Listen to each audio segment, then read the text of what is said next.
Yang kedua, mungkin di samping Bang Muslim pegah puno, long nu pegah dua boh kejadian di Lok Semawe tentang PPKM, tentang darurat Covid. Dua-dua je nyang karap bentrok betul, sang menyegeleh kejadian bentrok. Yang phone balik dograha tentang ya polit urung tentang pembatasan urang malam, urang masyarakat untuk beraktivitas malam. Hina karap bentrok dengan awak gam. Dan kemudian bambanyo tentang penyekatan level put di Lok Semawe yang viral bak Facebook kita galon dengan awak agam si termasuk na paling magam, salah satu paling magam dalam matohanan sehingga lahir bahasa budaya-budaya ka kukoh mantap ka pegawo. Jadi nyo yang lung bayangkan hai ketua, hai pemerintah Aceh, nyo masalah rakyat sang menyagele syok lung ka jadi bentrok.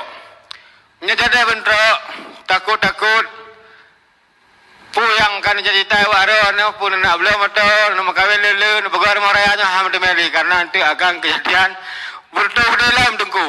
Sabab nya ka bertemu dia yakin long covid nya kayak limai hanali covid. Nya covid karena anak bertemu dia sakai. Kemudian aturan yang berjalan pemerintah ada jid menyani kurang-kurang nebi makanan. Mau datang pi nya kan kurang nebi pun. Mau beda lara-lara ngurace minta rezeki. Yang salah, total salah. Hadir negara yang kalau orangnya sibuk ngurus saya anak tak berlay. Padahal urus Aceh bah kemudian tegro ke Kibancara ke Mumati. Hana biasa sibuk negara ya pegahnya ya pegaje.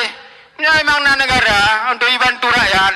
Puyang nak mudah, mesti menggambarkan orangnya bahwa daruratnya seolah-olah satu mati dalam sikla mati Bandung urus Aceh. Man kesan terakhir pun boleh pegat bangunan. Kau nak mungkin anak kena ajak le. Lebih kalau fikir ada pindah kada nak buat mana tunda Bandung, nak bagi aju ke perurung, perjuangan nak bagi hai pemerintah Aceh. Nak pegang Pak Jafar, Pak Gubernur. Tapi Gubernur tanya lo rasa letak yang hana sesuai jalan le. Lagi sang hi mampu kelola Aceh di Tengku. Mal lebih hormat kepikirung gubernurnya agak mengundurkan diri juga deh daripada dimundurkan.